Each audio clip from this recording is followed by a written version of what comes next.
क्या हरेरा गुरुग्राम है कागजी शेर?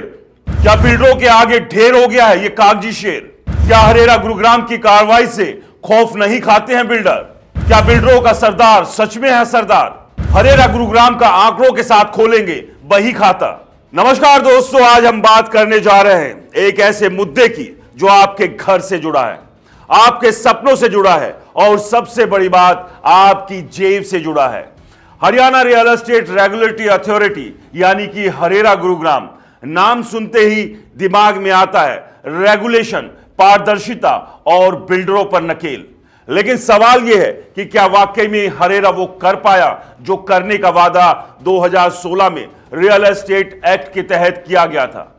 आज हम इसकी परतें खोलेंगे, आंकड़ों के साथ, तथ्यों के साथ और थोड़े से सवालों के साथ जो शायद आपके मन में भी उठते होंगे। तो तैयार हो जाइए, क्योंकि अगले कुछ चंद मिनटों में हम हरेरा गुरुग्राम की वो कहानी सुनाएंगे जो शायद अखबारों की सुर्खियों में कम दिखाई देती है। सबसे पहले बात शुरू करते हैं, हरेरा आया कहां से? 2016 में जब रियल एस्टेट एक्ट पास हुआ तो इसका मकसद था रियल एस्टेट सेक्टर में पारदर्शिता लाना, खरीदारों को ठगे जाने से बचाना और बिल्डरों को जवाबदेह बनाना। हरियाणा में हरेरा की दो ब्रांच है, एक पंचकुला में और दूसरी गुरुग्राम में। गुरुग्राम में जहां रियल एस्टेट का बाजार आसमान छूता है, वहां हरेरा का रोल और भी अहम हो जाता है। लेकिन सवाल यह है कि क्या हरेरा गुरुग्राम ने बिल्डरों को वो सबक सिखाया जिसकी उम्मीद थी? अब आते हैं मुद्दे की असली कड़की पर। हरेरा गुरुग्राम ने अपनी स्थापना से लेकर आज यानी 2025 तक कितने बिल्डरों पर पेनल्टी लगाई?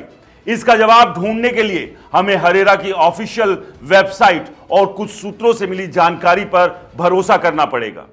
हरेरा गुरुग्राम ने अपनी शुरुआत से अब तक करीब 450 से ज्यादा बिल्डरों और प्रोजेक्ट्स पर कार्रवाई की, जिसमें पेनल्टी भी शामिल है। जी हां, 450 से ज्यादा।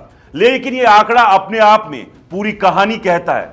इसमें से कितने मामलों में पेनल्टी वसूली गई, कितने बिल्डरों ने कोर्ट में अपील कर दी और कितने मामलों में खरीदारों को राहत मिली, ये सवाल अभी भी हवा में लटके हैं।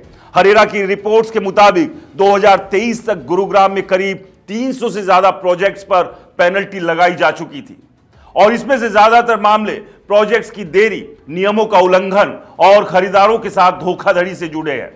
2024 में संख्या बढ़कर 400 के पार पहुंच गई और 2025 के शुरुआती 2 महीनों में ही 50 और मामले जुड़ गए।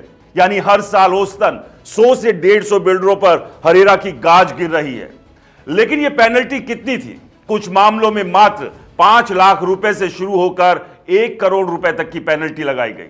मिसाल के तौर पर 2023 में एक बड़े बिल्डर पर 50 लाख रुपए की पेनल्टी लगाई गई थी, क्योंकि उसने सेक्टर 82 में एक प्रोजेक्ट को 3 साल से ज्यादा देरी कर दी थी।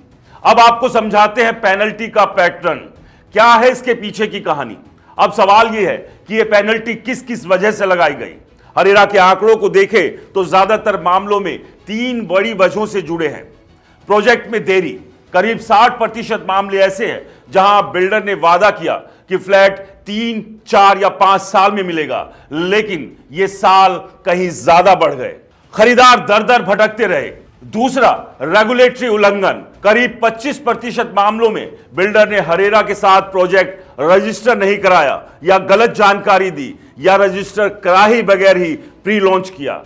तीसरा, धोखाधड़ी और गलत वादे, 15% मामले ऐसे हैं जहां बिल्डर ने ब्रोशर में स्विमिंग पूल, क्लब हाउस और पार्क दिखाया, लेकिन हकीकत में कुछ भी नहीं बनाया। एक उदाहरण लेते हैं, सेक्टर 65 में एक प्रोजेक्ट था जहां बिल्डर ने 2018 में फ्लैट देने का वादा किया था। आज 2025 है और खरीदार अभी भी कोर्ट कचहरी के चक्कर काट रहे हैं। हरेरा ने इस मामले में बिल्डर को 25 लाख रुपए की पेनल्टी लगाई, लेकिन क्या वो पैसा खरीदारों तक पहुंचा? नहीं। अब बात करते हैं असली मसले की। पेनल्टी लगाना एक बात, उसे वसूलना दूसरी।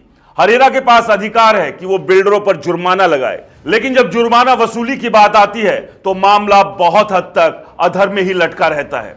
सूत्रों के मुताबिक 2023 तक लगाई गई पेनल्टी में से सिर्फ 30 से 35 ही वसूली जा सकी है। यानी अगर 100 करोड़ रुपए की पेनल्टी लगाई तो सिर्फ 30 से 35 करोड़ ही हरेरा के खाते में आए। बाकी पैसा कहां गया? बिल्डरों की जेब में या कोर्ट की फाइलों में।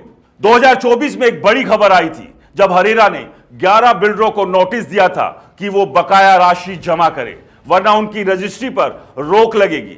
लेकिन एक साल बाद भी सिर्फ 2 बिल्डरों ने पैसा जमा किया, बाकी कहां हैं? कोर्ट में अपील दायर कर दी और मामला ठंडे बस्ते में। अब सवाल यह है कि पेनल्टी खरीदारों के लिए क्या मायने रखती है। मान लीजिए आपने 1 करोड़ का फ्लैट बुक किया, बिल्डर ने 5 साल तक आपको भटकाया, हरेरा ने उस पर 10 लाख की पेनल्टी लगाई, लेकिन वो 10 लाख आपके पास नहीं आया, वो हरेरा के खाते में गया या फिर कोर्ट में अटक गया। आपका नुकसान 1 करोड़ का फ्लैट, 5 साल का इंतजार और ऊपर से बैंक का ब्याज। गुरुग्राम के सेक्टर 109 में एक खरीदार ने मुझे बताया, हमने 2017 में फ्लैट बुक किया था, हरेरा ने 2022 में बिल्डर पर 15 लाख की पेनल्टी लगाई, लेकिन हमें ना फ्लैट मिला ना पैसा। अब कोर्ट में केस चल रहा है। यह कहानी एक खरीदार की नहीं बल्कि सैकड़ों खरीदारों की, सैकड़ों परिवारों की है। हरेरा के पास अधिकार है, लेकिन क्या वो बिल्डरों पर पूरी तरह से नकेल कस पाया? एक बड़े बिल्डर ने तो खुलेआम कहा, पेनल्टी लगाओ, हम कोर्ट चले जाएंगे।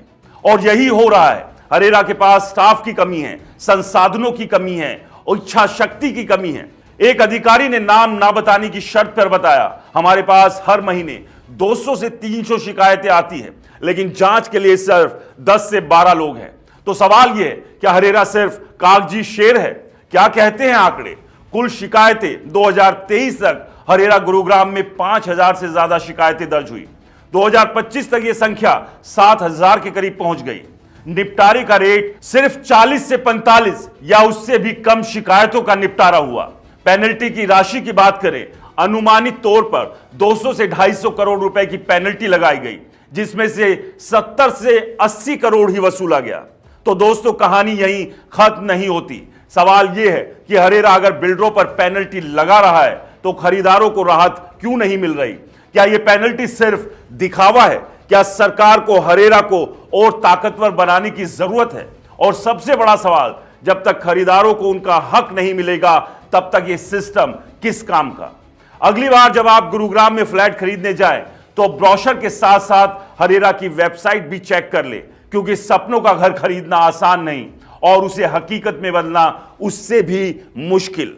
मेरे साथ बने रहिए, क्योंकि हम ऐसे सवाल उठाते रहेंगे जिनका जवाब शायद सिस्टम देना नहीं चाहता है, लेकिन आपके लिए हम सिस्टम से लड़कर उन सवालों के जवाब लेकर रहेंगे। नमस्कार।